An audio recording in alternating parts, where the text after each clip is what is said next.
Hey everybody, it's your friend and your guy and your favorite Chicken Little, Gardiner. Have you heard about this?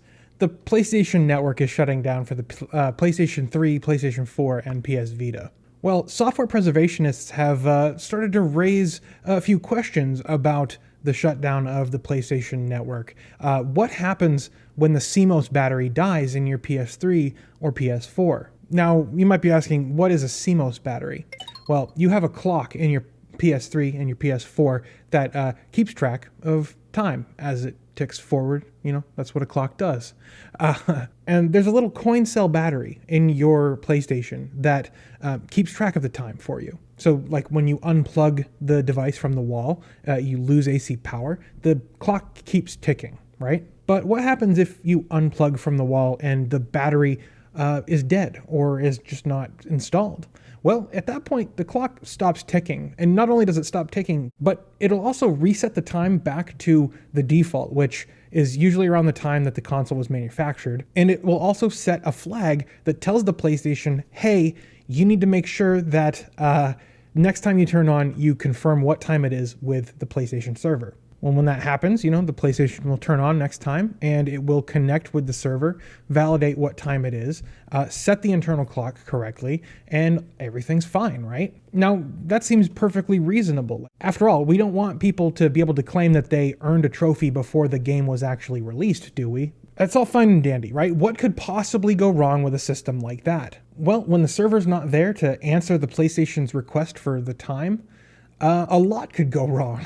Many, if not all, of your PlayStation games could be completely unplayable when Sony's time servers go down for the PlayStation 3 and the PlayStation 4. How? Well, first of all, batteries don't last forever.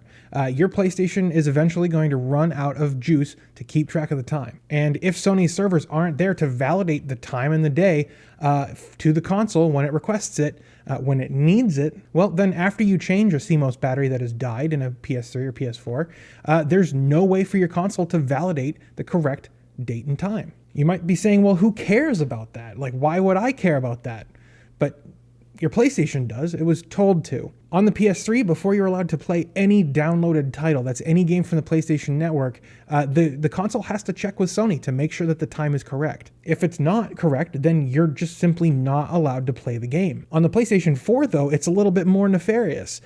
Before you're allowed to play any game, whether it's a retail game on a disc or a downloaded title from PSN, you have to make sure that your console's time is correct. And it's not enough for you to set the time correctly yourself, that the PlayStation has to reach out to the PlayStation Network and get the current time. Now, these checks have to be performed after a CMOS battery has been replaced. Otherwise, the games won't be able to launch. But again, remember that Sony is taking these two consoles' PlayStation Network offline. And what that means is that many, if not all of the games in your library are just not going to be playable when your CMOS battery dies.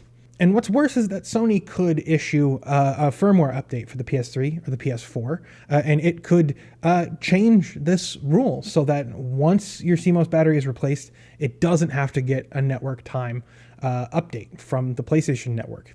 And that would rectify the situation, but neither Sony nor game publishers really seem to be that interested in games preservation. The history of gaming is not important to these companies because they're not making money off it directly. They'll make more money by reselling you games you already own in a digital format later on. So that leaves it up to the community to preserve these games through reverse engineering of the hardware and the software, or hacking your way into the machine. And truthfully, there are ways that we, as a community, can address this. Both the PlayStation 3 and the PlayStation 4 have custom firmware that can be installed.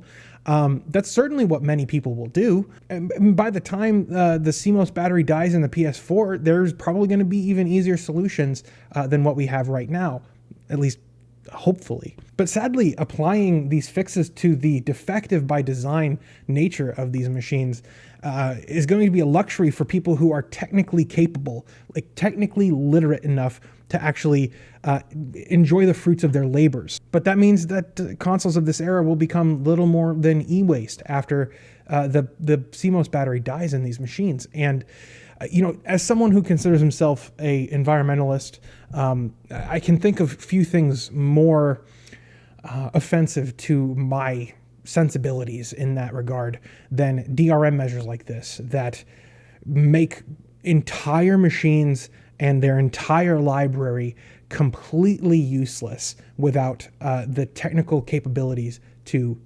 flash a custom firmware on there, just because a simple coin cell battery died.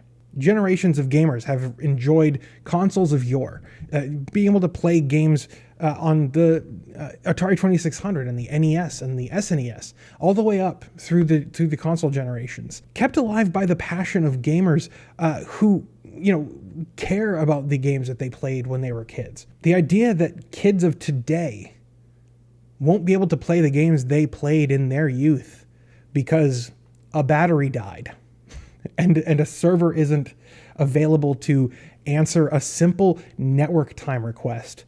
And that's tragic to me. But I'd love to know what you think about this. Let me know down in the comments. What do you think about Sony's closure of the PlayStation Network for the PS3 and PS4? Let me know what you think about the digitalization of these games, the digital-only nature of the PlayStation 5 even. That's going to be an even bigger problem going forward. I'd love to hear what you guys think about this.